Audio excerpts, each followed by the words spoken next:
Welcome, my sweet strangelings. And this is a supernatural strange Sunday, which I haven't done in such a long time, but I'm so excited to do supernatural strange stories with you guys because we have some pretty good ones here.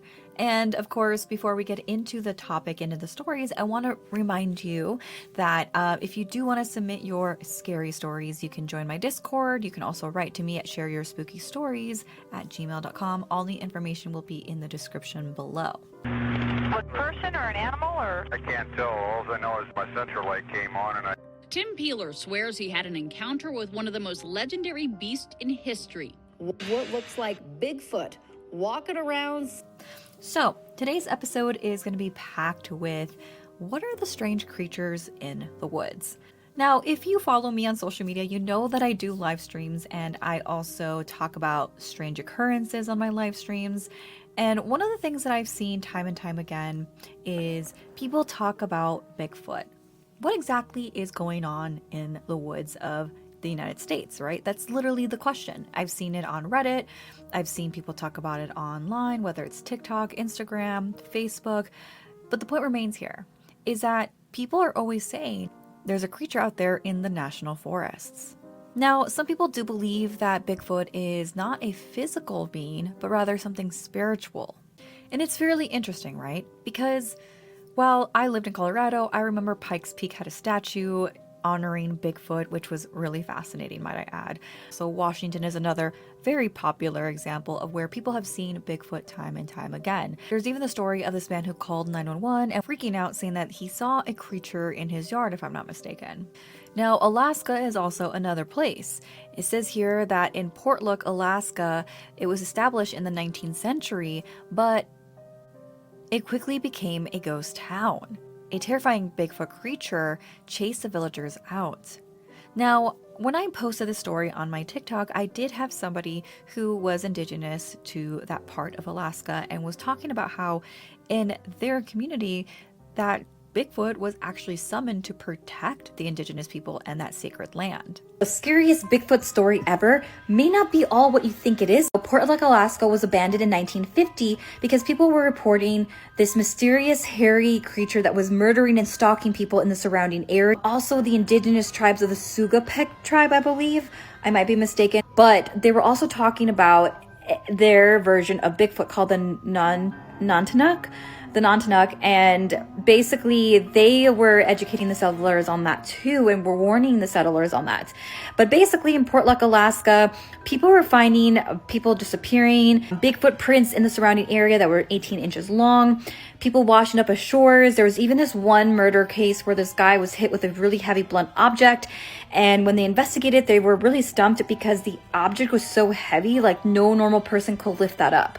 Now, fast forward, I found this article of this lady. They call her Sally, but apparently her mother, she comes from a Sugapec ancestry tribe upbringing, and she talks about how this story was perhaps told in a way to cover up the real truth behind it. Now, they do believe that there is this version of Bigfoot, but it's not what you think it is. Now, she claims that it might be a shapeshifter. So if you go looking for it, you'll never find it because it's not an actual Bigfoot. Also, you can't kill it, you can't capture it, you can't see it. Second of all, the indigenous people fed into this narrative because they kind of wanted this place to themselves and they wanted to protect this land because it's a way to connect to their ancestors. Now, I know there's another story with Portlock, Alaska, and how people probably thought it was actually somebody that was killing people and maybe not so much Bigfoot. But whatever you believe in, the point still remains. Bigfoot is literally in various parts of the United States.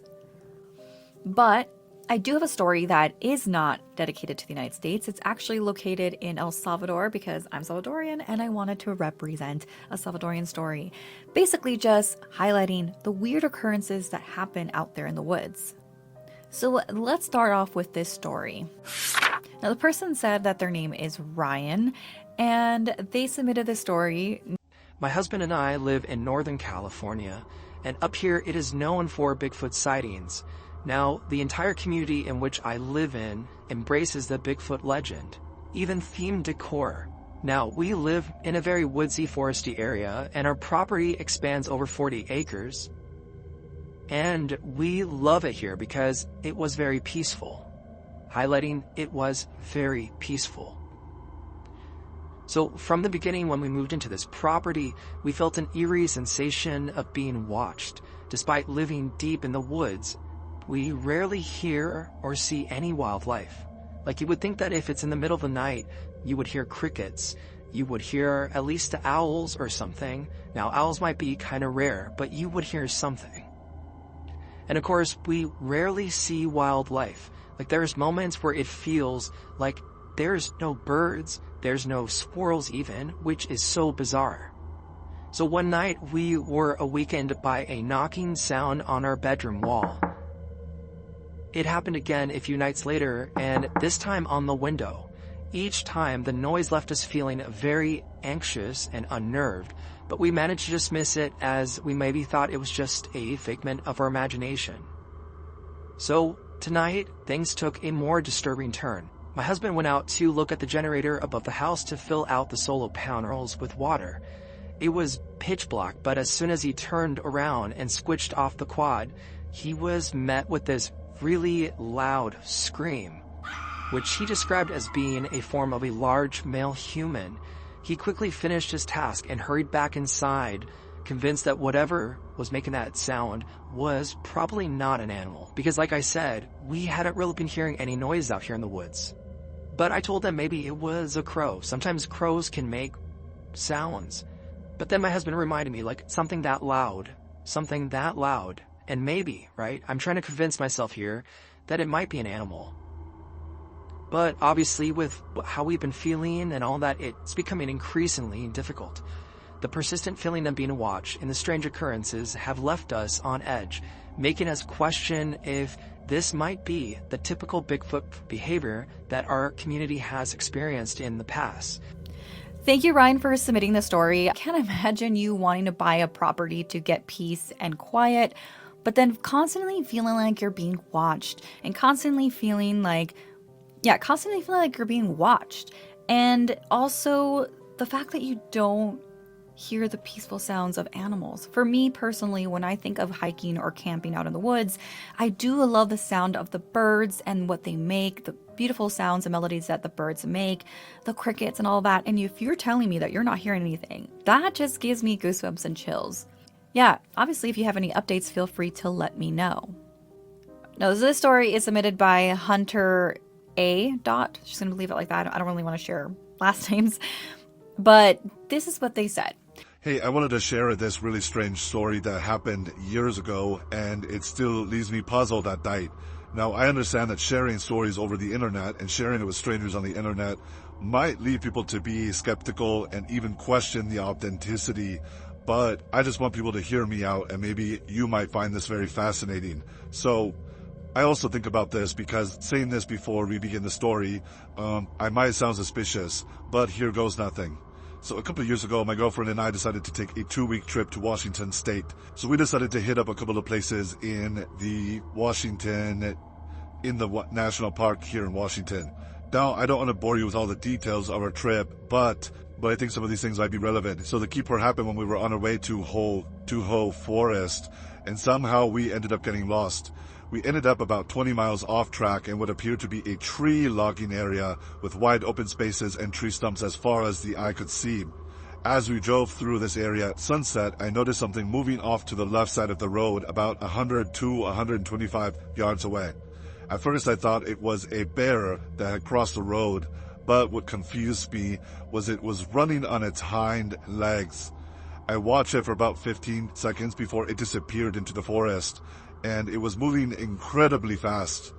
I don't know, I want to say like anywhere from 20 to 30 miles per hour, but I know bears can stand on their hind legs. However, I've never heard of them running this way. So, I'm left wondering what it could have been. Was it a bear? I don't know. Okay, well, thank you so much for that, Hunter. Now, it could be very well possible that it is a bear. I don't know. Honestly, I've never seen bears run like this.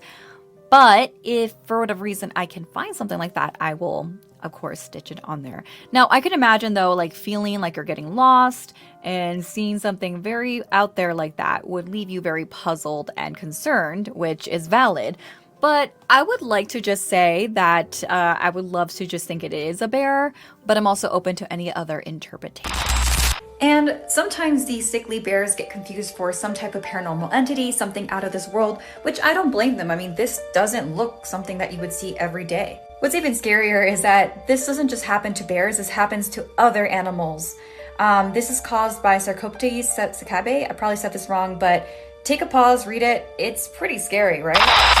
All right, so here's another one. Okay, guys, so now I'm going to transition to the story from El Salvador because I figured that I wanted to switch it up a bit and also give that representation of El Salvador. Some of the stories, I feel like there's so many amazing stories of El Salvador, spooky, of course, but also historical that I wanted to share more on this podcast. So, I don't know if this is exactly a Bigfoot story, but we can definitely dissect it as I read it. So, without further ado, let's read on this story. Hi, I have a really wild story that my uncle swears really happened to him, and I'm still not sure of what to make of it. So, back in the early 80s, late 70s, there was a civil war happening in El Salvador. Salvador was devastated by a bitter 12-year-long civil war from the time of torture, death squads, and disappearances. The people in passing buses simply stared and accepted it. And my uncle was in the military. He was with a group of other soldiers and they were in the jungle searching for their enemies. After hours of trekking through these dense jungles, they suddenly felt the ground shake. Like something huge was approaching. And my uncle described it as maybe like Jurassic Park. I want to say it's something that you would see like in movies like Jurassic Park. And so they thinking that it was their enemy, they all went to go hide. What he saw next obviously puzzled him and left him stunned. He saw a giant, a massive human-like figure walking in the distance. I asked if it could have been a really big person. Now, obviously my first initial thought was this a Bigfoot? But he insisted it was more like a giant from like Jack and the Beanstalk. Though these trees obstructed the view, he could tell it was a huge human-like figure, as tall as the trees. Terrified, he stayed hidden and didn't dare to move. Eventually, this creature moved past them and leaving all of the group shocked. When they returned, no one believed their story. And there were several people saying that they had flown over and passed through these areas with never seeing a creature like this. So of course, people were very skeptical. Now, my uncle emphasized that he didn't get a great look, but was certain of what he saw. Now, personally, I've heard of Bigfoot stories and how they are sometimes spiritual, so I'm wondering if something like this was a spiritual entity in the jungle, or maybe it was a humanoid creature such as Bigfoot in physical form. Though my uncle swears it was much taller than that. Personally, I don't know what to believe and I'm a little bit skeptical, but also my parents believe that it could have been a spirit trying to manifest, scaring everyone away. Who knows, maybe there's something out there in the jungle is trying to protect people and protect the indigenous lands. Has anyone ever heard of a creature like this in the jungle of Central America, more importantly in El Salvador? Wow, so these stories are all really good. It's very evident to say that there's definitely things that manifest in the woods. I personally think a couple of things with this story, especially with this person's uncle being in the military, and my family talks a lot about the Civil War as well during the era, and I'm going to get a little bit graphic here, you guys, so warning. But, I remember my cousin telling me that our aunt, her mom, has pictures of her in college. And when she asked, what are the markings behind the wall? She said, oh, those were like the stains and blood from the people that were getting massacred on the street. So a lot of people in El Salvador in that time were seeing very graphic things. I cannot imagine, just things that people were never really meant to see. And so when you are in the military, right, a lot of people that obviously, here in the United States, from what I can conclude, well, people in the military in general, they deal with PTSD. They deal with seeing horrific things. And my question for this person's uncle is, I know I don't mean to be like the Debbie Downer, but I love to rule out everything before I conclude to what I think it is. But I think that I want to know, was your uncle well hydrated? Because I'm imagining the jungles in El Salvador. And by the way, it's really hot out there. Like I couldn't handle for the week that I was there. Oh. But anyway, so being out there in the jungle, looking for the enemy, your adrenaline is up there. Are you dehydrated? How hot is it? There's just the possibility of a hallucination. However, I will say this, the fact that a group of people saw this creature, like I'm curious to see what they said and how their version of this creature looked like. However, I'm also, hearing the stories from Alaska and Portlock, Alaska, and how they were saying things like, oh, like some of the indigenous people had summoned this spirit to protect the lands, and that's why people fled. I'm also like, it's interesting because I think of that, and then I think of the story in El Salvador and how they were saying that their parents believed that it might have been a spirit manifesting, trying to protect people and scare people away. Like, that's so interesting, right? How you have a place like Alaska way up there north, and then all the way in Central America to the jungles. And so it's really interesting how we're hearing two different parts of the world talking about something tall and scary, making the earth tremble as they just walk through the woods and maybe protect or scare people away for maybe some cause, right? I don't know. I just think it's really fascinating. It's really eerie. I did love these stories, so I appreciate people writing stories to me.